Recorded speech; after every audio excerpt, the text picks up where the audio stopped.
Hello, this is wmpyr here to share an interesting experience that happened to me today and do a reflection on it as well, and hopefully it can benefit you in some way, shape, or form. So what happened to me in a nutshell was I ended up on the wrong side of town. So this was not a nice area. I was just looking for some DVDs and then was going to head towards a used DVD store.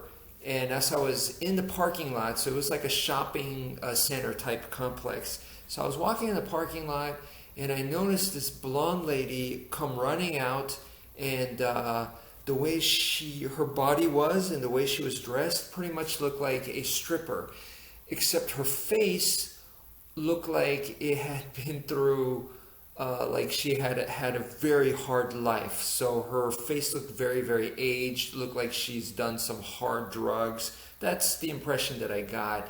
And she came running out, and she apparently saw a friend who she hadn't seen in a long time, and they started talking, and they were pretty loud. They were a couple of cars over, so I had some distance from me, but it's just, as I'm walking, I'm always paying attention. Just first thing is awareness, right? So that's what I try to do, try to be aware of things around me. So that was number one. I was aware of that, and I heard it, and I'm just walking, and I decided, okay, I better not head towards the used DVD store because that was towards their direction. So I decided, okay, let me just go to the dollar store over here. So I'm walking, and by this time I'm passing by, and I have my back to them. And like I said, they're a little distance away, and I could hear them talking. All of a sudden they stop, and the blonde lady starts calling out to me. So she starts talking to me, telling me, hey, come over here, I need to tell you something type thing. And in this kind of situation, I don't pay too much attention to what they're verbally saying. For me, the first thing is because I understand that people in bad neighborhoods, if they want to attack you, they want to take advantage of you, their words are their trap. So they're distractions, essentially. So they could do stuff like, hey, what time is it? And then you go look down to check what time it is to tell them. That's when you get attacked or whatever. So the words I don't really pay attention to too much. But she was saying something like that, something like, hey, come over here.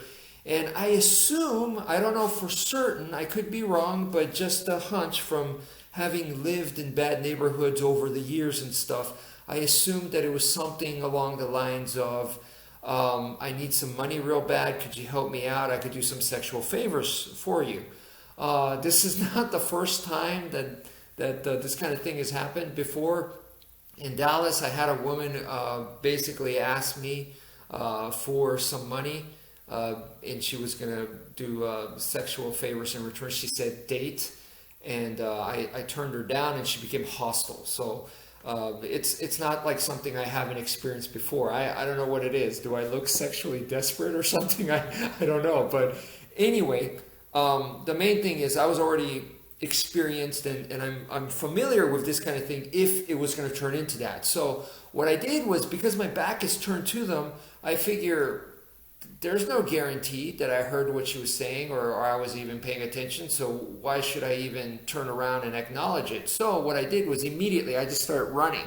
So I'm running, and I head into a store before the dollar store, because the dollar store was a little bit more down. So I found a store that was closer and ran into it. This store there's a Marshall's, there's a Ross, and then this store is beneath that. It's below that. So it's like, I don't even know what the name was. It's something I've never heard of before, but it's that kind of store. It was like mainly clothing type of store. And so I'm in there, and I'm looking at action figures, toys, and stuff like that, while I'm keeping my eye in case they follow me in here. And I don't know if there's somebody else or some crazy person in there or what, because it is a bad neighborhood. So I'm just keeping my eyes open, and I don't know if she's alone. It would be stupid for me to assume that she's alone. So she may have a partner. They're trying to set me up. Who knows, right? So I'm mostly focused on the stuff in the store, just going, whoa, I've never been here before. But I'm still aware, okay? I still have my eyes open. Not so much to the point where I'm like freaking out and looking left and right and being paranoid. No, I'm enjoying I guess my shopping experience in an area that I don't normally go to. So, okay, I go out and then I go to the dollar store. After the dollar store, they didn't have anything that I was interested in. I'm walking back. I notice she's at the clothing store or she's right in front of the door, and she's just hanging out there talking to somebody. So what I did was I basically went all the way around to the other way to avoid her, and then I started running to my car basically to bypass all this. So my reflection on this kind of thing. Number one, what helps me out a lot of times, or in fact every single time on like a street situation, number one is my awareness. Awareness is huge. And it's not just about being aware, okay? Because you could be aware all you want, and you notice this bad person comes up to you, and you're aware that there's something wrong with them, and they just take advantage of you, and you're aware that they're taking advantage of you, and you just almost like in third person, you watch it happen.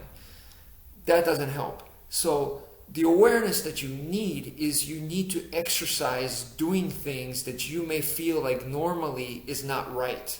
So you have to exercise doing step 2, step 3, step 4. So step 1 would be like, okay, I'm aware that I saw this woman. Step 2 is now I actually make action. I do something about it, which is I avoid them. Step 3 is she started calling on to me, right? Most people would get caught off guard there.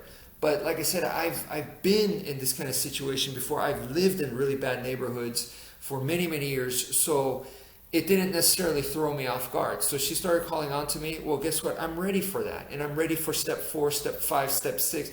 The worst scenario, if we get into some kind of struggle, her boyfriend or her pimp shows up and I have to defend myself against that, I'm actually more comfortable in that kind of physical altercation. The physical part I'm more familiar with. And because the weather has become cooler, I've been running at night, so the running is something that I really enjoy now. I used to hate it, but now I like it a lot. I get the Boss Rutan O2 trainer, and I'm running with that, so I'm doing like short sprints and stuff, and practicing footwork, and it's something I call martial running. So it's actually a little bit different than just running around the block or running for a mile or two or something like that. It's a lot more different than that. But yeah, so the running part anyway, I see it as a self-defense tool, just like your punches, your kicks, your weapon work. To me, it's another skill. So I feel like when I look around and I'm in that kind of neighborhood, that kind of situation, I feel like I can outrun anyone. So it's just a confidence that comes from my own training that I feel like I'm more fit than any of those people.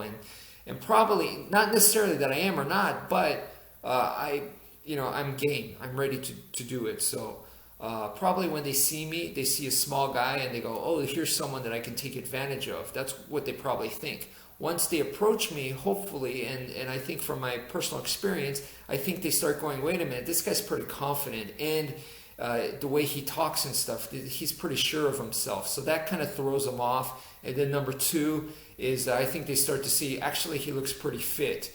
And then number 3 is that because I am a minority, I think they start to go, I don't understand this guy. I don't know how to figure this guy out. He looks like he doesn't belong here. He looks like he's an easy target, but actually I'm getting the wrong.